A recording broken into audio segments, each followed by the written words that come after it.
hawaasa khiyana balleessee hojii gabbee dhiifama gaafatee chigoolan akkasii wal dura dhaabbanna nuti ijoolleen harargee ummanni harargee akkasii wal dura dhaabbanna bajii walitti himna dhugaa walitti himna hattuu jennaan bareedaa keenya jennaan isinillee gabbaatii dhugaa akka hawaasa qotaa hundaatti walitti hima liqibsitanii bishaan irra dhugaa anaa isinitti mimsaramsa irra diddibaa akka namaa san hin beeku hin dandeenyu ijoollee biyya arabaa keessa jirtu ni dandeessan gaduma baha viidiyoo godhaa viidiyoon teessan bira geessi isin dhageessi ijoollee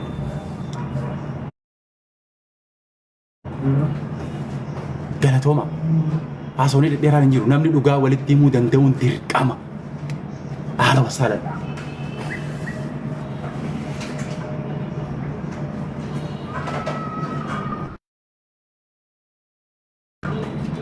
dhugaa walitti himanii waliin liqimsuun gaarii. Salaamu alaikum warahmatullahi wabarakatuh. Alaikum salaam warahmatullahi wabarakatuh. Akkami nagaadha? Jirtu habiibi. Jirra wallah. Aboo wanti ammaa kun beektaa waan dubbatanii fi waan callisanillee nama wal dhabsiisa siigalee namni ebaloo akkas jedhee ebaloo akkas jedhee kutaasan tokkas godhee kutaasan tokkas jedhee malee namni dhugaa barbaadee dhugaadhaan waan kana furmaata itti buusuu barbaadu nama muraasa siigalee namni haqa barbaadu nama muraasa odoo guutuun Oromoo waliigalee dhugaa haqa miidhama namaa ka barbaadu taate haala salphatti miidhamni uummata Oromoo irraa dhaabbachuu danda'a biyyaa fi ala keessatti illee jechuudha. Kanaaf bilaashuma malee amma namni asirraa qaaqu maybe sitti dhagahamee haalli gochisu kaneessaan kun si dabbaree dubbachuu dandeettaa namni waan kana haga amma si dhageeffatu ilmoo namaa rabbi qullaa godhee jira siigalee sammuun namaa kun guutuun qullaadha namni qullaan haga yeroo san bichaa wanni takka ta'amtu qofa iyya malee namni achi booda garagalee waan kana santu sanii kanattu san jedhu hin jiru beekta. Kanaaf yoo rabbi dandeessise waliigalteen dhugama Oromoon yoo nageenya haa bu'u walii haa galu miskiinni karaa dabrutti nagaan haa dabru bakka dalagatutti nagaan haa dalagatu yoo jedhame guutuun namaa waliigalee waan kana ejjennoodhaan handhuura waan sanii bakka balleessu bakka hin dandeenyetti ammoo ho'isuu taate beektaa Hamzaa Kiyyama mana hunda ilmoon namaa guutuun har'a wanni haasa'amaa jiru wama kan digalee bakka kam dhaqi nama jabaa bira dhaqi warra miidiyaa kanarraa ajandaan olii gaffii gubira dhaqe marti isaa wanni dubbataa jiru waan kan siigalee kanaafi namni dhugaa kutaa ufiititti dhugaa himuun awwal haajaa wal jala qabachuu odoo hin taane wal dhoysuu odoo hin taane ani kutaan an keessaa bahe kutaan sikkoo mandoo maal gochaa jira dhugaa itti himu Hamzaan kutaan inni keessaa bahe kutaan Harargee maal gochaa jira yoo itti hime badiin bakka kana jirti yoo ifaaf bilisa itti himte badii san furmaata itti gochuu dandeetta bakka kana hin himnetti bakka atillee kee uf jala qabdee anillee hattuu kiyya yookaan yakkamaa uf jala qabeetiin namuma nagahaa tokkocha as baasee kanan nagahaa kunoo kana keenya nama akkanaatti bakka ankee jabaa faarsutti abadan rakkoon Oromoo hin hiikkataa gonkuma hin yaadin hin hiikkatu. Kanaaf ifa baasanii baatirii itti ibsanii goda inni jiru keessatti laal goda kana keessa jira hattichi keenya goda kana keessa jira saamtichi keenya jedhanii kan lubbuu namaa balleessu ebaluu kana jedhanii gaafa qubatti qaban ahlan wasaale nageenyin bu'u achiin gara kaanitti miskiina nagahaan karaa deemu miskiina dalagatu dhugaasee ati har'a waa hedduu dubbatamuu danda'a warri mana bakka hojii ufii taa'ee achirraa dibbeetumu bar dheengadduma kana keessatti qabaa fidaa lubbuu nama haganaa qabdanii yoo fiddan kuma hagana kaffalaa ka jedhe bar ilmaanuma ta'e keessaa sikkoo mandoo keessaa galatuma kanuma kaan jechaa jiru lubbuu walloo tokko yoo namni akkas jedhamu Muhammad mucaa duraan farda dalagu tokko Muhammad Abdallaati fakkeenyaaf anam isaa yoo fudhadhe mucaan sun maal jedhe viidiyoo isaa harkaa qabaan daareektilii viidiyoon isaan harka jira guyyaa san fi kiyyaa jala taa'ee ka waraaba walloo tokko yoo fiddan 2,000 kafala jedhe ka akkasiisanitti ragaa baatee gadi baaftee ilmuun namaa nagahaan baatee nagahaan galuu dandeetti. Bar kalee Oromoon biyyatti waliif abboomtee walummaadhaan waliigaltummaan waa meeqa wajjin dalagaa turte waa meeqa wajjin dalagaa jirti har'an tana Harargeen kaatee Baale dhuftee jiraataa jirti Baale kaatee Harargee dhayitee jiraataa jirti. Walloon dhufee Baale keessa jiraataa jira miskiinni sun akkamitti jiraata har'a gaafa ilmoo namaa morma irraa muran miskiinni waan godhu dhabe kawaabal balleesse biyya fedhii isaa keessa taa'eetiin akka fedhetti waa balleesse. Garuu miskiinni biyya jiru sun maal wal godhaan hin yaadamu namoota yaadu uummata mataan qulfii uummata hashiishni cufe.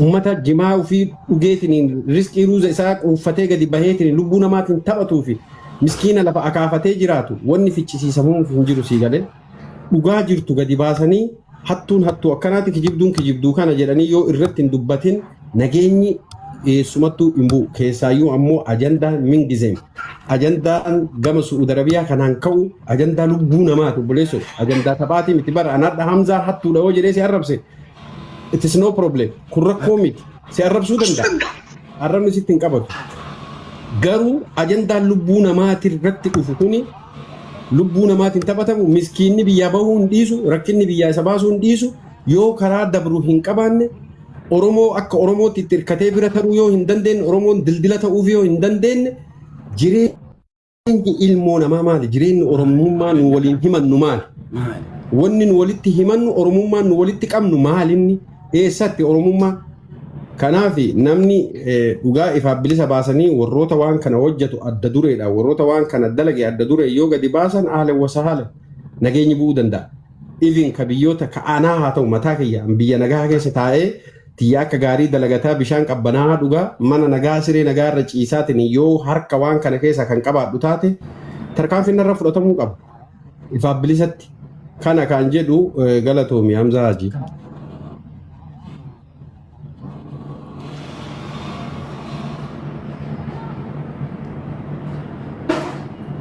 Bakka kanuma wanni nuti irraa walii galuu qabnus namni hundinuu gabbahee dhugaa jirti walitti himuu danda'u qaba. Torat. Ana kan jawu Hamza la lamma arsuma jechuuma biroo leenjeen arsii qofa ji arsii maayikiin kuma si barreessan la yaa badi jesbitti ajuuzaa dullatti takkana qofa sin jetti yoollee arsii tun dhalaan isaanii yoona akkana jedhama gantummaa naan jettan wallaahi waa'ee arsii dubbachuulleen qaanfadhe dubbachuulleen sodaadha wallaahi qarabbiitiin. Yoo isin faamsan qofa fedhuu miti gizee hunda dhage. Obs nifta damsaa hiyya. Yoo arsuma jette akka waan Oromoo irraan adda akka waan arsiin tun qabeenya Oromoon tahini akkasin laalan akka waan adda akka waan adda laalan beeka arsiin Oromoodha teenyaa beeki wallaahi harargeen tasaaniiti nuti ilmaan Oromooti obboleeyyan keenyaa beeki Hamza. Obboleeyyan namni gaafa badii walitti harka walitti himuu danda'u. Wallaahi ijoolleen arsii akka obboleeyyanumatti kutaa biroon beeytu akka waan arsiiniif dandeessee hin dhaabbattu beeyti. Wallahi laazim si khabarsiisan arsii maayiking arsii biyya bulchite sin garre harargee biyya bulchite sin garre warra jimmaa biyya bulchu garre agarabbeti dhugaan jirtu tanaa beeke arsii maayiking arsii maayikiin akkanas jetti dhalaan isaanii tulla arrabni isaanii dhidheeraadha wallahi Hamzaa keenya sidira arrabni isaanii arrabni dhala arsiidha. Amma mucaan tokko algadda maal jee firoomsa afaan firoomsuma ijoollumatee arsiidhaa xiqqaa sanmoo baale moosa mucaan san yoonii fi mijiyyoo tana yoonii fi ijoollee san keessatti hirmaattanii ajjeesuu baattan ganuma unan jaalatin naan jette jeemoo saganuma unatti dhiyaatin warra ibidda qabsiisu dhalaadha rammas irra guddaa kutuma hunda keessatti ibidda. Meeqoo inni fitadhaam saaqiyya inni fitadhaaf wallaahi hagarramni isaanii dheeratu ammas dhiiraa fi dhalaan isaanii waluma qixa yaadan wallaahi billaahi sheekaa fi shariifaan isaanii nallee ijoollee teenya nallee qomatti naame ustaazni sheeyni ilaala akkana ajaa'iba ja'an kunii fi ijoolleen kutaa takka baratu sun qixa yaaddi. Itti muddi arsii maayikiingii malee karraa wal qabu hin jiru. Wallaahi karraa amma nuti wanni harargee adda nu godhu yoo sheeyni keenya balleesse dogoggora irra garraan quba nuu duratti qaba. Artistiin keenya yoo balleesse nuu dura qubatti qaba kutaan biraa takka qubaatti hin qabdu. Tuni namaa quudhuu gootummaadha hayyummaadha dhaggeeffadhu ifaarsuun jo'an. Wallaahi ifaarsuun jo'u arsiis hin faarsu harargees hin faarsu garuu haqaan hayni haqa si galtee.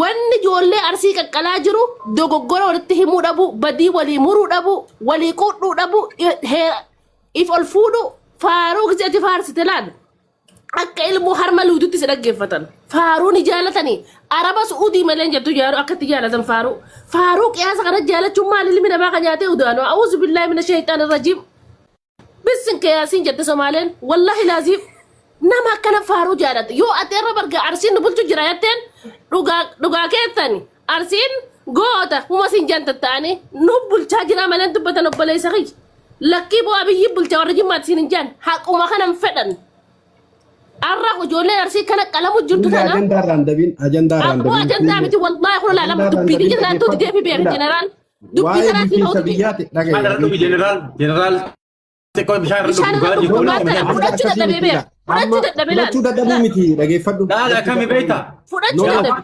Yoo amma Ajanda wal jala ta'e Fudhachuu dadhabee laal. barbaannu amma dhimma lubbuu namaati malee dhimma bulchaa Lubbuun namaatiif aboo lubbuun namaa siraa kan jenara hitta qillaa rabbii kan sodaadha jenara boonu raa wallaa hamzaan irraa muut godhi wallaahi billaahi haqa irraa dhorkiti harargee irraa dhorkiti arsii irraa dhorkiti jimma irraa dhorkiti walloon abbaa fedhe mukatti diidi dhuga sitti hima wallaahi oromoo kuraa fudhata akka irraa dhorkiti dhimma dhoorkaa fi kulle dhugaa sa isaan maan fudhanne hamza isaan dogoggoruma ijoollee isaanii tana maan fudhanne nama waliin jiran isaan kun shanii rasuulallee taane isaan rabbiin taane maan fudhanne maan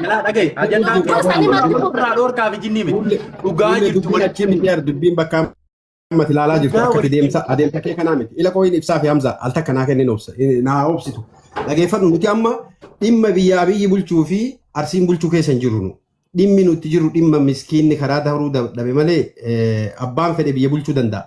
Abbaan fedhe biyya hoogganuu danda'a isaa miti nuti irraa dubbachuu barbaannu warri miidhaa kana miskiina irratti geessu eenyu akka ta'e ifa haa baafnudha malee waa'ee arsiin faaruu jaalatti arsiin faaruu jirti keessaa hin qabnu dhageeffadhu.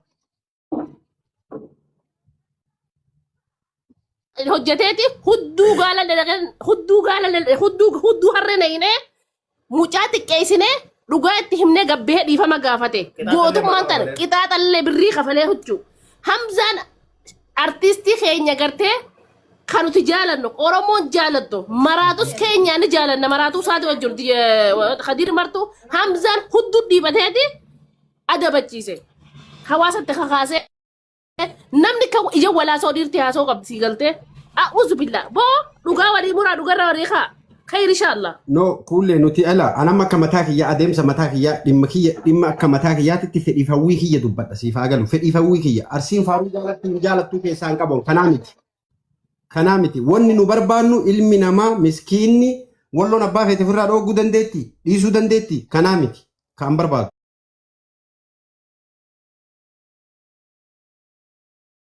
كنامتي كامبربال كنامتي كامبرباد كنامتي كامبرباد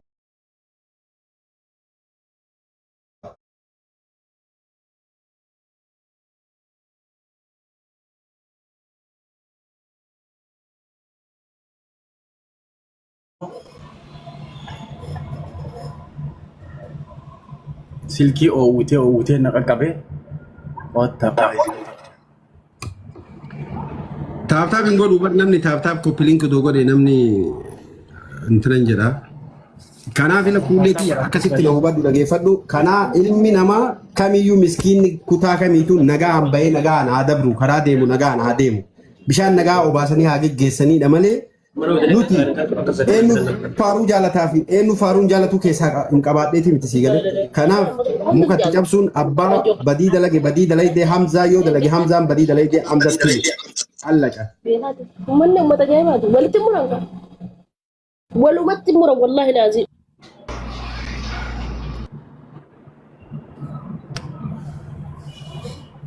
Hayyee eenyu hajarraa qabu?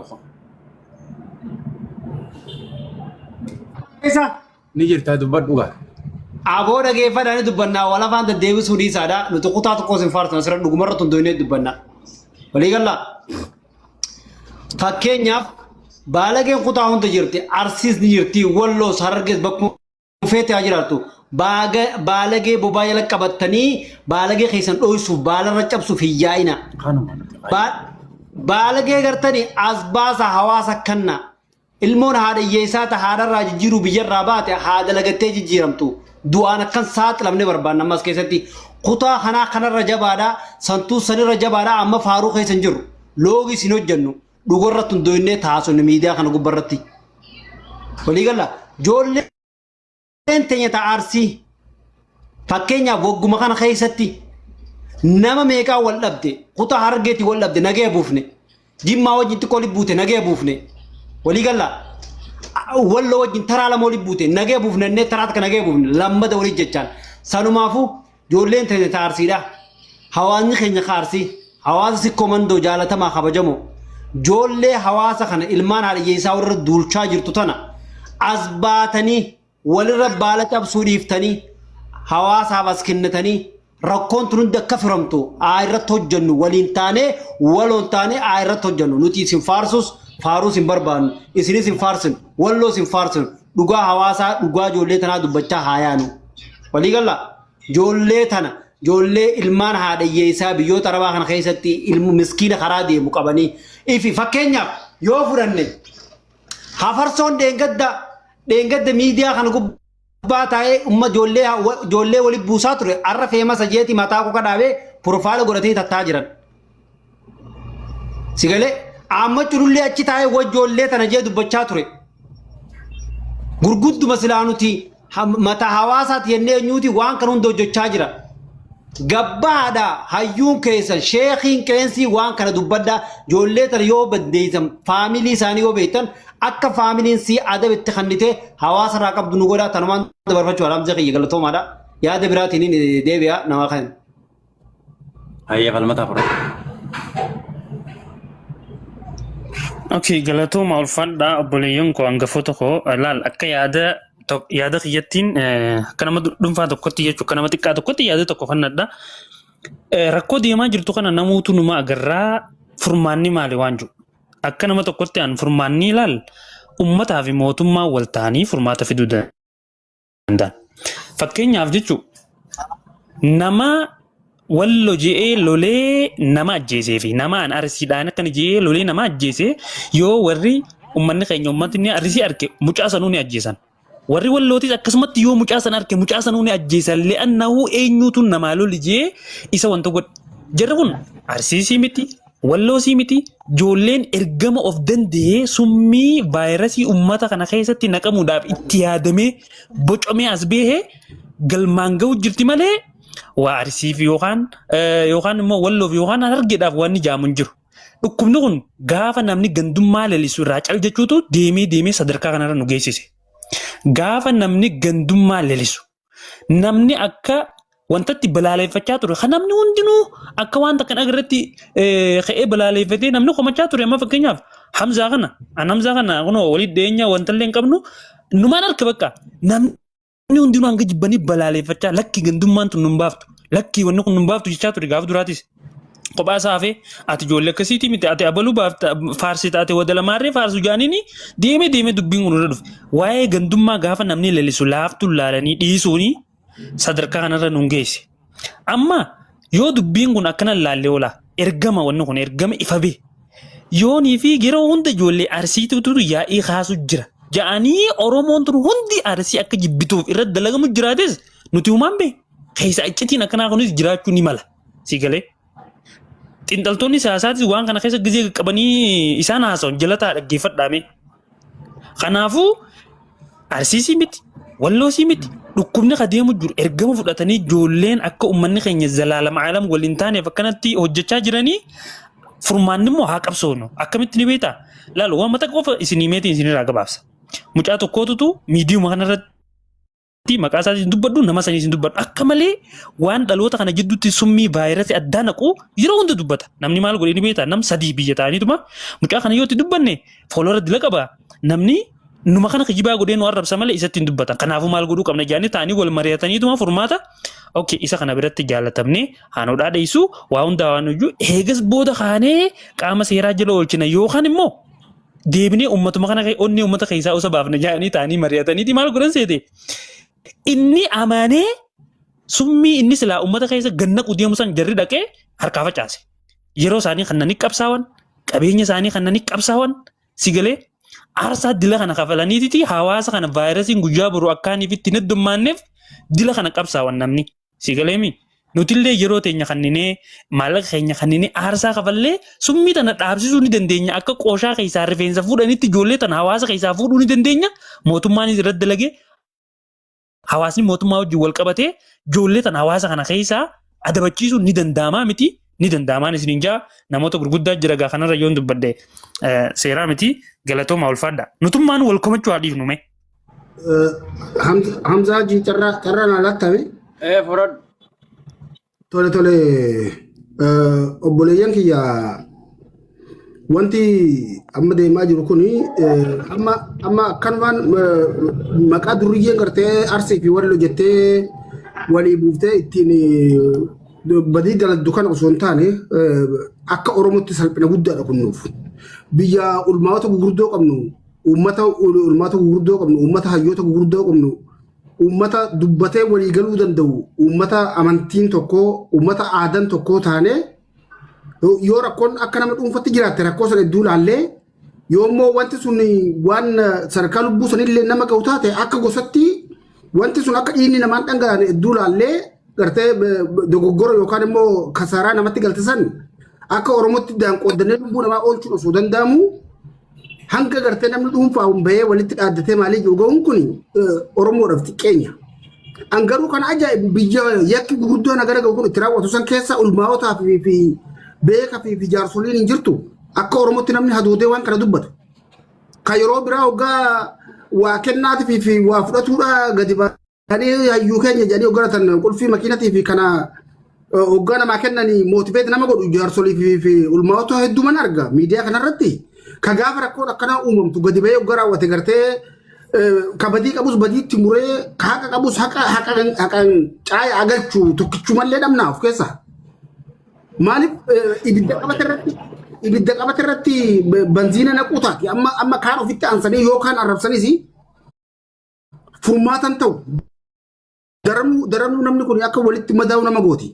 Saniif amma furmaanni karaan gabaabanii warra amma dhaabbatu kanas goota qabanii gartee hiriyaa qabanii aanaa isaanitti dhiyoo qabanii namoota san barbaadanii qunnamanii ijoollee tana gartee waan hafarsaa jiran kana dhaabsisanii kara manguddummaatti deemanii rakkoo tana furmaana jalarraa furmaanni isaa akkamitti rakkoon yeroo hunda deddeebisatuun akkamitti kara dhaabbattu yoo fala barbaadan malee akka amma deemutti jiru kun alagallee nu tuffachiisa.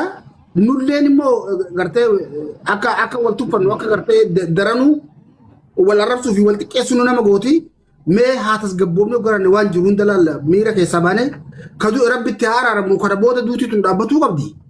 Kammoo kana majjeessisanillee akkamitti akka aadaa fi shari'aan jettutti illee waan jiru hunda gartee tartiiba qabsiisanii nageenya akkaataatti bu'uu danda'u irratti osoo mari'annee gaarii natti fakkaata. Haaluma jechaa jiru namni jalqaba gabbee dura walitti himuu danda'uu qabaadha hayyoon keenya jalqaba. Sanuma hubadhee bara hamsaa keenya sanuma walitti himuudhaaf ree dubbii oo'ituu tanarratti hin taatu bara. Oo'ituu tanarratti taati. Osuma laaftuu jaanii marraa amma duraatis dhuftee qalaa geesse dubbiin irra mataa gubbaa akka horii wal gaqqaluu geesse. Kanaaf namni oo'ituu tanarra gabbee dhugaa jirtu walitti himuu danda'u qabu. Gaafni biraa guruppii wal geeffatanii wal gorsuu miti. Gabbahee hawaasni bal'aan asirratti isinis jee hawallootis haarsiitis gabbahee dhugaa jirtu walitti himuu danda'u dirqamaa jee. Oo'ituu tanarratti sa'aatamtu dhufa boo sa'a namni akka haraashii gubbaa gaqqalu horiinuu kabajaan ol qalamaa booti. Cimsanii tolchanii kabajaan qabale. Abachuu hamsaa keenya ree amma namni kun jechuun silaa furmaanni bakki irraa ka'u laal duraan dursee du'aan awwaallachiisi. Oromoon aadaa qaba. Kadu san awwaallachiisi jeeti gosti namni lubbuun namaa harkatti baddisuun dhaqee du'aa san awwaallataniiti akka nama ofitti laal warra namni irraa du'e miti ka awwaallatu sila.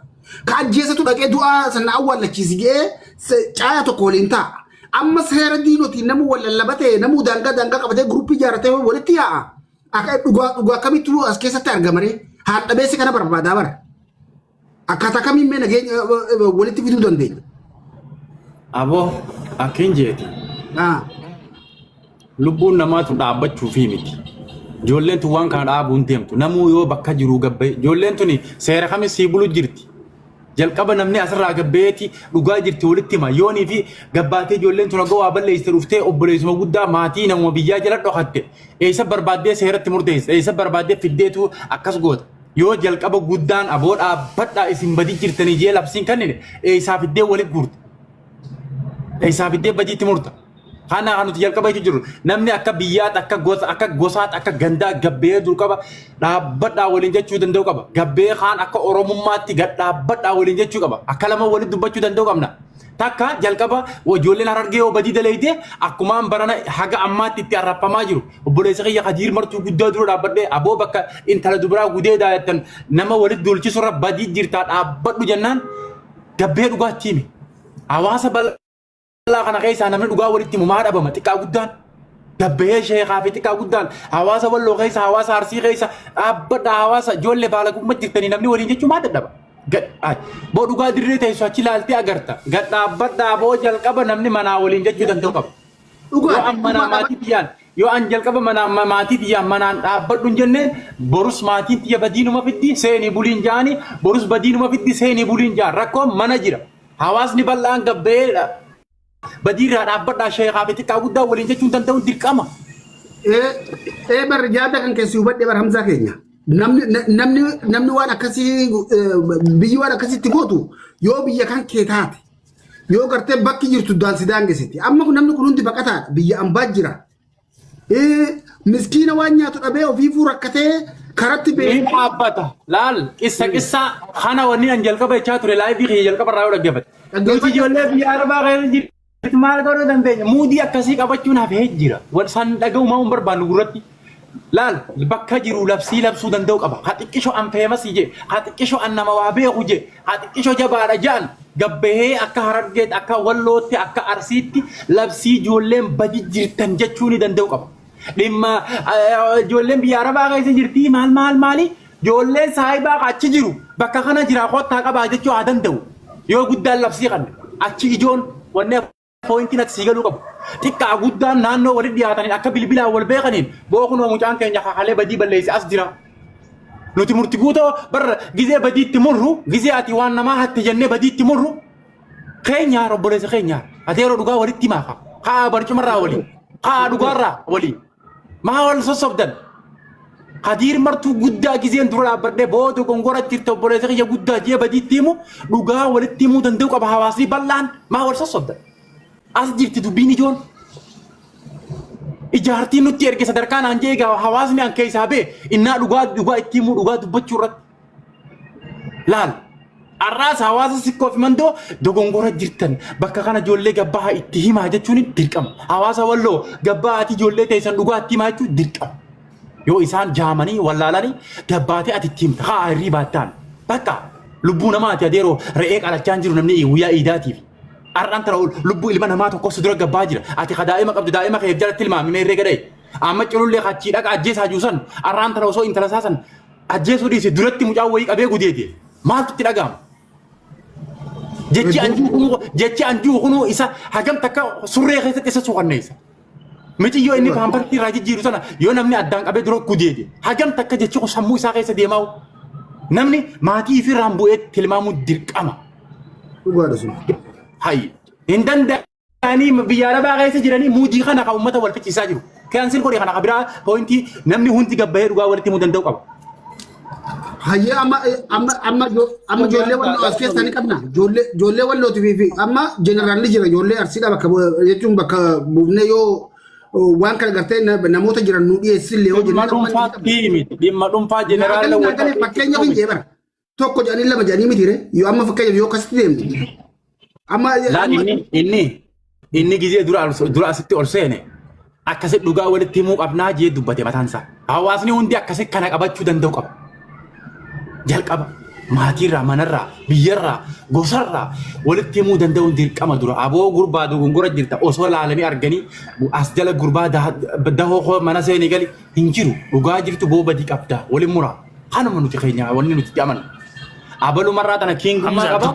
Abalu marraa tana kingummaa qaba. Hamza ila waa wayii sinii bayaansa. Waa wayii lafa sinii kaa habiibi. An akka ilma arsii tokkotti akka ilma arsii tokkotti dhugaa barbaada. Dhugaa nan barbaadu maaliin xiyyaa bakka nagahaa taa'ee miskiina karaa deemutti hin muru lubbuu namaatitti hin muru sittima. Dhugaa takka walitti yoo himne jechuudha.